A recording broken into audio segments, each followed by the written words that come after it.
Imaginez-vous ouvrir les yeux au tout premier souffle du jour, ressentant au plus profond de votre âme cette invitation divine à reconnaître la grandeur infinie de Dieu qui éclaire chaque instant, même lorsque tout semble incertain ou fragile.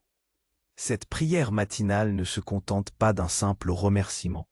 Elle est un véritable rendez-vous avec la puissance céleste, un moment sacré où vous déposez vos angoisses, vos doutes et vos faiblesses, pour trouver un courage renouvelé et une paix authentique. Puisant sa force dans les paroles vibrantes du psaume 145, elle nous rappelle que louer Dieu n'est pas réservé aux jours de succès ou de joie, mais devient une lumière constante, une source intarissable de force qui transcende nos épreuves. Ce nouveau jour est une toile neuve où s'inscrit non seulement la gratitude profonde pour la vie et la santé, mais aussi une conscience amplifiée de la bonté divine qui œuvre discrètement dans chaque détail de notre existence. Dans ce voyage spirituel, chaque parole et chaque geste placé sous le regard de Dieu deviennent les reflets d'une lumière intérieure appelée à rayonner, transformant nos foyers en havre de paix et d'amour. Mais cette prière, ce n'est pas seulement pour soi. Elle devient une chaîne bienveillante d'intercession, un acte d'amour puissant, porté pour ceux qui traversent l'ombre, renforçant l'unité et la solidarité dans la foi. Au cœur de cette expérience, la révélation la plus profonde apparaît. Dieu ne s'éloigne jamais, même quand tout vacille, et c'est dans cette présence constante que naît la véritable puissance. En terminant cette prière, une invitation brûlante vous est lancée. Partagez vos témoignages, vos louanges, et ensemble, bâtissons une communauté vibrante, un sanctuaire où la foi grandit chaque jour. N'oubliez jamais, chaque matin est une chance divine de s'élever, de s'ouvrir pleinement et de vivre intensément sous le regard bienveillant de Dieu. Rejoignez-nous pour continuer ce chemin de lumière où la prière se fait souffle de vie et source de puissance inépuisable. Si cela a du sens pour vous jusqu'à présent, aimez la vidéo et partagez-la avec quelqu'un qui en a besoin. Nous avons déjà effleuré la surface de cette vérité sublime. Ce nouveau jour n'est pas qu'une simple suite d'heures et de minutes, mais une toile fraîche, immaculée, où se révèle non seulement notre gratitude pour le don précieux de la vie et de la santé, mais aussi et surtout une conscience amplifiée de la bonté divine qui œuvre discrètement, mais puissamment, dans chaque détail de notre existence. Pensez un instant à la rapidité avec laquelle nos esprits modernes sont conditionnés à rechercher le spectaculaire, l'extraordinaire, le wow qui captive notre attention fugace. Nous sommes submergés par des flux d'informations, des notifications incessantes, des images parfaites qui défilent sur nos écrans, nous poussant à croire que seule l'ampleur, le grandiose, le clinquant, méritent notre reconnaissance ou notre émerveillement. Et pourtant, la véritable essence de la bonté divine, sa manifestation la plus constante et la plus profonde, se cache souvent dans l'humble, le quotidien, l'imperceptible. Cette conscience amplifiée dont nous parlons n'est pas une quête de miracles flamboyants, mais plutôt un entraînement de l'âme, un exercice d'attention pleine et entière, pour percevoir l'écho de la grâce divine dans les murmures du vent, dans la persévérance silencieuse d'une plante qui pousse, dans la complexité parfaite de nos propres corps, dans la résilience de l'esprit humain face à l'adversité. C'est la capacité de voir la main de Dieu, non seulement dans les grandes victoires, mais aussi dans les petites consolations. Un rayon de soleil perçant les nuages après la pluie, le rire inattendu d'un enfant qui dissipe un instant nos soucis, le soutien d'un ami au moment précis où nous en avions le plus besoin, la force insoupçonnée que nous trouvons en nous-mêmes pour surmonter une épreuve que nous pensions insurmontable. Dans un monde où le cynisme peut facilement s'installer, où les mauvaises nouvelles dominent souvent l'actualité, développer cette conscience est un acte de foi. C'est choisir de regarder au-delà des apparences, de sonder la profondeur des choses et de reconnaître que même au cœur du chaos ou de l'incertitude, il existe une trame de bonté, une intention bienveillante qui soutient l'univers. Cela ne signifie pas ignorer la douleur ou les difficultés, mais plutôt les contextualiser dans une perspective plus vaste, celle d'un amour divin, qui ne nous abandonne jamais et qui peut même transformer nos épreuves en opportunités de croissance. C'est comprendre que la grâce n'est pas l'absence de problèmes, mais la présence de Dieu au milieu d'eux. Ce chemin de lumière nous conduit naturellement à la manière dont nous vivons cette conscience au quotidien.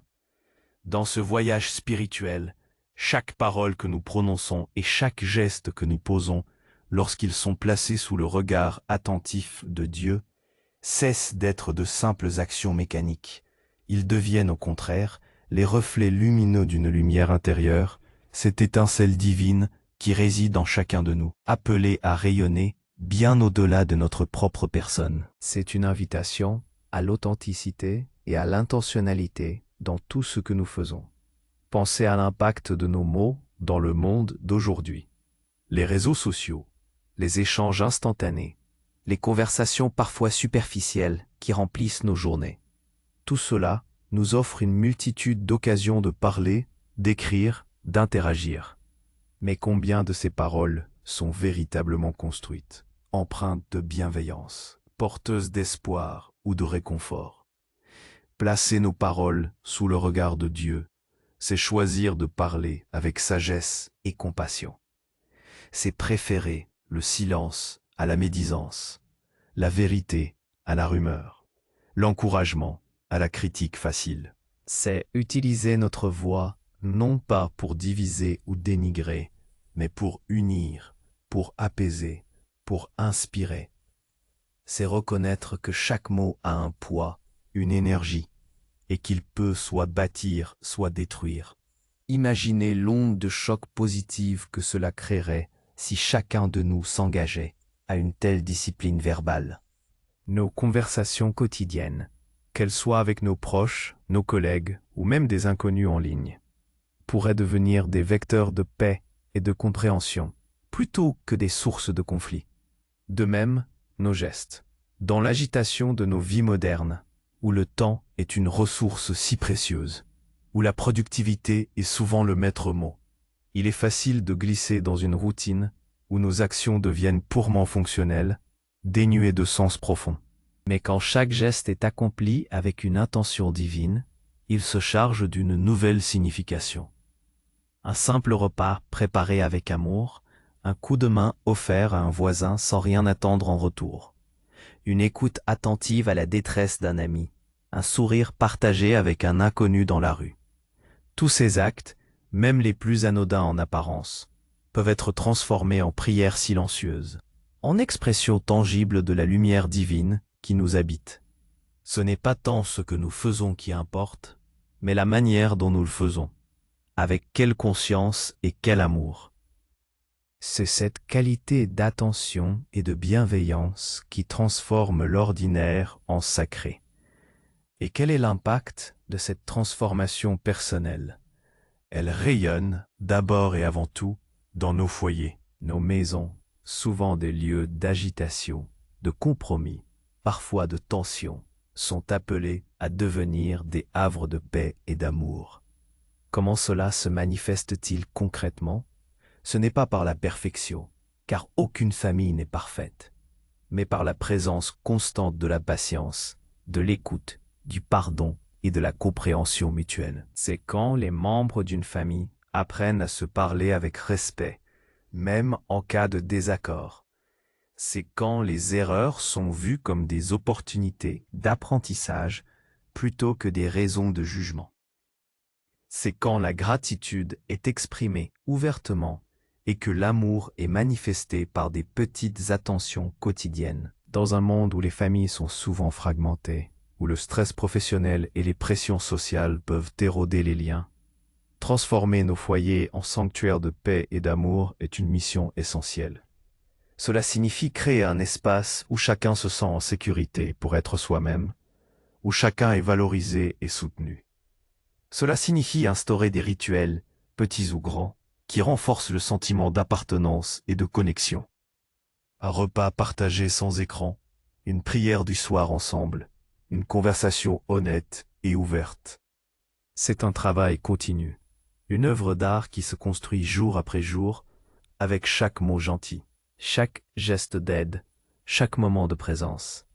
C'est ainsi que la lumière intérieure de chacun, alimentée par la foi, peut éclairer et réchauffer tout l'environnement familial, faisant de nos maisons de véritables préfigurations du royaume. Mais cette prière matinale, ce n'est pas seulement une démarche introspective et personnelle. Elle s'étend bien au-delà de notre cercle intime, car la foi véritable ne peut rester confinée. Elle devient une chaîne bienveillante d'intercession, un acte d'amour puissant et désintéressé porté pour ceux qui traversent l'ombre, qu'ils soient nos proches, des connaissances ou même des inconnus aux quatre coins du globe. Elle est un appel à renforcer l'unité et la solidarité, des valeurs si précieuses et parfois si fragiles dans le tumulte du monde moderne. Nous vivons dans une époque paradoxale. D'un côté, nous sommes hyper connectés. Nous avons accès à l'information en temps réel sur les souffrances du monde, les conflits, les catastrophes naturelles, les inégalités criantes. Nous voyons les visages de ceux qui luttent, les images de la misère, les récits de l'injustice. De l'autre côté, cette surcharge d'informations peut parfois engendrer une forme de paralysie, un sentiment d'impuissance face à l'ampleur des problèmes. Il est facile de se sentir dépassé, de baisser les bras et de se dire que notre action individuelle n'aura aucun impact. C'est précisément là que l'intercession trouve toute sa pertinence et sa puissance. La prière d'intercession est un acte de foi qui refuse l'indifférence. Elle est la reconnaissance que, même lorsque nos mains sont liées et que nos moyens d'action sont limités, notre cœur et notre esprit peuvent traverser les frontières et les distances pour porter secours. C'est une forme de solidarité radicale, une manière d'embrasser l'humanité dans sa globalité, de se connecter à la souffrance de l'autre non pas pour s'y complaire, mais pour l'élever et la confier à une puissance plus grande que la nôtre. Imaginez l'impact de millions de personnes chaque matin, qui ne prient pas seulement pour leur propre bien-être, mais pour la paix dans les zones de conflit, pour la guérison des malades qu'ils ne connaîtront jamais, pour le réconfort des personnes en deuil, pour la justice pour les opprimés, pour l'éveil des consciences des dirigeants du monde. Chaque prière, comme un fil invisible, tisse une immense tapisserie d'amour et de compassion. Elle n'est pas une formule magique, mais une expression profonde de notre humanité et de notre foi en un Dieu qui écoute et qui agit. Elle transforme notre passivité en action spirituelle, notre impuissance en espérance active.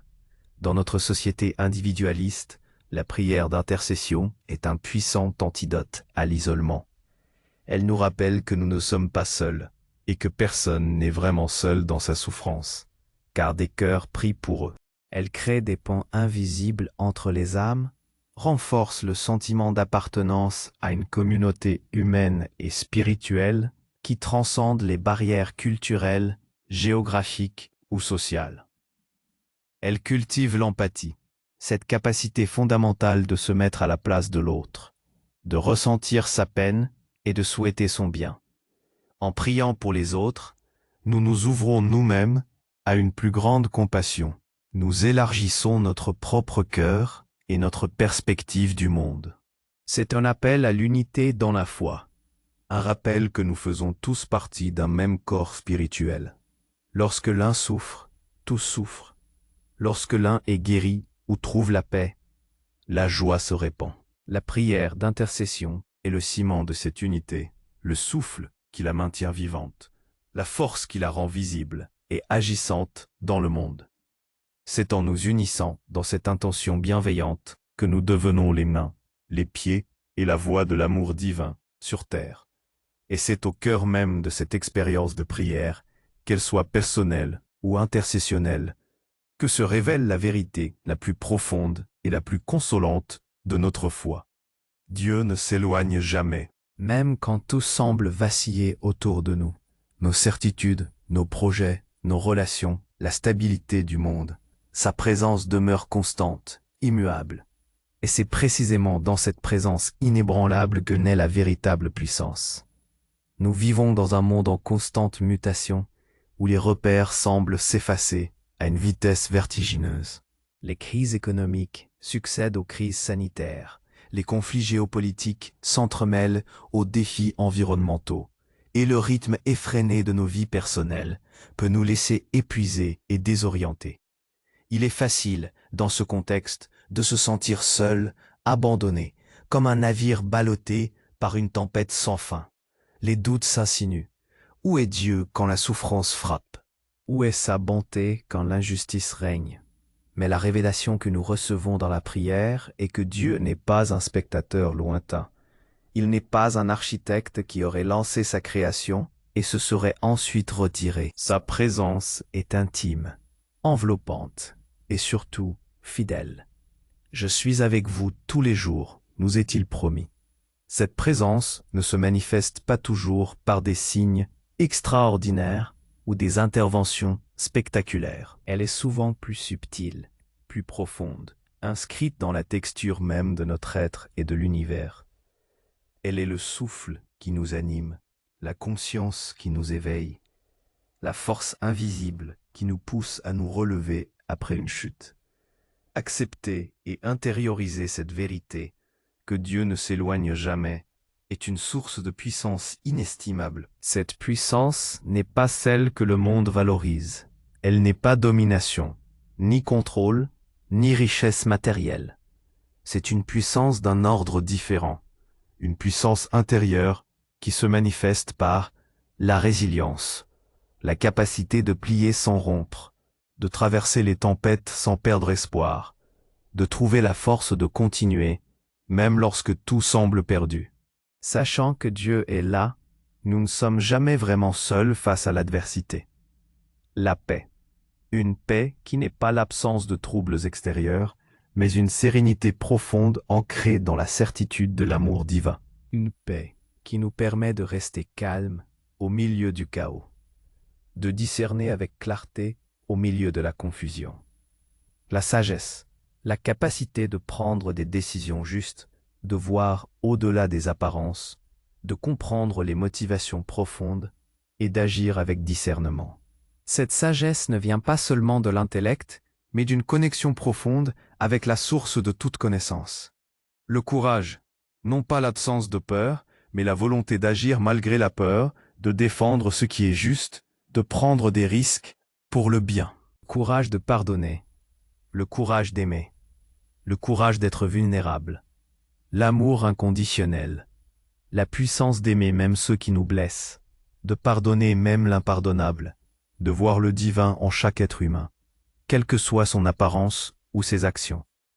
Cette véritable puissance est celle qui nous permet de vivre intensément, pleinement, sans nous laisser abattre par les fluctuations de la vie. Elle nous ancre, nous centre et nous donne la perspective nécessaire pour naviguer dans un monde complexe. Elle nous libère de la peur de l'échec, car nous savons que même nos erreurs peuvent être des occasions d'apprentissage et de croissance sous le regard bienveillant de Dieu. Elle nous libère de la peur du jugement, car notre valeur ne dépend pas de l'approbation des autres, mais de notre identité d'enfant bien-aimé de Dieu. Lorsque nous nous ouvrons à cette présence constante, nous nous connectons à une source d'énergie inépuisable. C'est comme brancher une batterie à un chargeur universel. Nos faiblesses sont compensées par sa force, nos doutes par sa certitude, notre lassitude par sa vitalité. Chaque matin devient alors non seulement une chance de s'élever physiquement, mais une opportunité spirituelle de s'ouvrir pleinement à cette présence, de l'inviter consciemment dans chaque fibre de notre être et de la laisser guider nos pas. C'est cela, vivre intensément sous le regard bienveillant de Dieu. Ne pas se contenter d'exister, mais vibrer, rayonner, aimer, agir, avec la conviction profonde d'être soutenu et accompagné à chaque instant. Alors que nous approchons de la fin de notre cheminement pour cette prière matinale, je vous lance une invitation brûlante, une occasion de prolonger cette lumière au-delà de ce moment partagé. Ne gardez pas pour vous les merveilles de cette présence divine. Partagez vos témoignages, vos louanges, vos expériences de la bonté de Dieu dans votre quotidien. Car en partageant, nous ne faisons pas seulement l'éloge du Créateur, nous éclairons aussi le chemin pour d'autres. Nous renforçons les liens invisibles qui nous unissent. Ensemble, bâtissons une communauté vibrante, un sanctuaire virtuel et réel, où la foi grandit chaque jour, où chacun peut trouver écoute, soutien et inspiration. Laissez un commentaire ci-dessous, racontez-nous un instant où la bonté de Dieu s'est manifestée discrètement dans votre vie. Participez à ce dialogue sacré, car chaque voix a sa place et chaque histoire est une source de grâce. N'oubliez jamais, chaque matin est une chance divine de s'élever, de s'ouvrir pleinement à cette présence constante et de vivre intensément, avec intention et gratitude, sous le regard bienveillant de Dieu. La prière n'est pas une obligation, c'est un souffle de vie, une source de puissance inépuisable qui nous attend chaque jour. C'est un dialogue continu, une relation vivante et la clé d'une vie transformée. L'essence même de la spiritualité ne réside pas dans la complexité des doctrines, mais dans la simplicité et la constance de cette relation avec le divin. C'est là que réside notre véritable force, notre véritable joie, notre véritable paix. Maintenant, joignez-vous à moi pour un moment de prière. Prions ensemble les paroles inspirantes du psaume 91, qui nous rappellent la protection et la présence inébranlable de Dieu. Celui qui demeure sous l'abri du Très-Haut repose à l'ombre du Tout-Puissant. Je dis à l'Éternel, mon refuge et ma forteresse, mon Dieu en qui je me confie. Car c'est lui qui te délivre du filet de l'oiseleur, de la peste et de ses ravages. Il te couvrira de ses plumes, et tu trouveras un refuge sous ses ailes. Sa fidélité est un bouclier et une cuirasse. Tu ne craindras ni les terreurs de la nuit, ni la flèche qui vole de jour, ni la peste qui marche dans l'obscurité, ni la contagion qui frappe en plein midi. Que 1000 tombent à ton côté, et 10 000 à ta droite, tu ne seras pas atteint. De tes yeux seulement tu regarderas, et tu verras la rétribution des méchants. Car tu as dit, l'Éternel est mon refuge, tu fais du Très-Haut ta demeure. Aucun malheur ne t'arrivera, aucun fléau n'approchera de ta tente, car il ordonnera à ses anges de te garder dans toutes tes voies. Ils te porteront sur les mains, de peur que ton pied ne heurte une pierre. Tu marcheras sur le lion et sur l'aspic, tu fouleras le lionceau et le dragon. Puisqu'il m'aime, je le délivrerai, je le protégerai, puisqu'il connaît mon nom. Il m'invoquera, et je lui répondrai. Je serai avec lui dans la détresse, je le délivrerai et je le glorifierai. Je le rassasierai de longs jours et je lui ferai voir mon salut. Ô Père céleste, en ce nouveau jour, nous te remercions pour ton amour inébranlable et ta présence constante. Nous te confions nos craintes, nos doutes et toutes nos faiblesses, sachant que tu es notre refuge et notre force. Aide-nous à ouvrir nos yeux et nos cœurs à ta bonté qui œuvre discrètement dans chaque détail de notre vie. Que nos paroles soient des sources de bénédiction et nos gestes des reflets de ta lumière, transformant nos foyers en havres de paix et d'amour. Inspire-nous à intercéder pour ceux qui souffrent, pour que ton unité et ta solidarité grandissent sur terre. Que ta présence soit notre véritable puissance, nous guidant et nous protégeant à chaque instant. Accorde-nous la grâce de vivre ce jour pleinement, avec gratitude et confiance, sous ton regard bienveillant. Amen. Si cette prière a résonné en vous, n'oubliez pas d'aimer la vidéo et de laisser un commentaire. Votre participation enrichit notre communauté de foi.